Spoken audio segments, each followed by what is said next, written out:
তো फ्रेंड्स আবারও চলে এসেছি আপনাদের কাছে আবার একটি নতুন ভিডিও নিয়ে। আজকে আমি আপনাদের সামনে দেখাতে চলেছি একটি ডিজাইন বা কলকা কীভাবে বানানো হয়। এটি আপনি ব্যবহার করতে পারেন ঠাকুরের চালিতে, ঠিক আছে।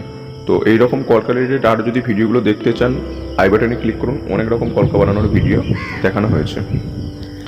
আর আজকের যে মাটিটা ব্যবহার করা হচ্ছে এই মাটিটা গঙ্গা মাটি। তো এই মাটিগুলোর মাধ্যমেই আমরা যে কাজগুলো করি এগুলো বেটার হয়, সবথেকে বেটার এই গঙ্গা মাটিতেই হবে, ফিনিশিংটা খুব ভালো আসে এতে। তো প্রথমে আমরা এই যে কলকাটা করবো তার একটা মেজারমেন্ট করে নিতে হবে, তারপরে আস্তে আস্তে জিনিসটাকে স্টার্টিং করতে হবে। ভিডিওটি পুরো দেখুন, তাহলেই বুঝতে পারবেন কীভাবে জিনিসটি করব। আর চ্যানেল যদি নতুন হয়ে থাকেন এরকম মাটির কাজ রিলেটেড বা ঠাকুর রিলেটেড যে কোনো ভিডিও পাওয়ার জন্য অবশ্যই আমার এই গোপাল চ্যানেলটি সাবস্ক্রাইব করে পাশে থাকা বেল আইকনটি বাজাতে ভুলবেন না, যাতে পরবর্তীকালে এরকম ঠাকুর রিলেটেড ভিডিও সবার প্রথম পেয়ে যেতে পারেন।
আমাকে আগে অনেক ফ্রেন্ডস কমেন্টে জানিয়েছিলেন যে এই যে ছাদাপাড়া জিনিসটা ব্যবহার করছি এটা কী।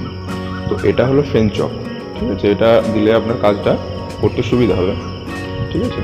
এরপর আর প্রথমত অনেক ফ্রেন্ডস আরও কমেন্টে আমায় জানায় যে আমার বাড়ি কোথায়, কোথায় থাকি আমি। তো আমার বাড়ি হচ্ছে বর্ধমান, ঠিক আছে। আর এই যে কাজগুলো দেখছেন, এই কাজগুলো যদি আমাদের কারো লেগে থাকে, ডেসক্রিপশন বক্সে হোয়াটসঅ্যাপ নাম্বার আছে, ওখান থেকে আপনারা কন্ট্যাক্ট করতে পারেন। এর ছাঁচ আমরা সেল করি।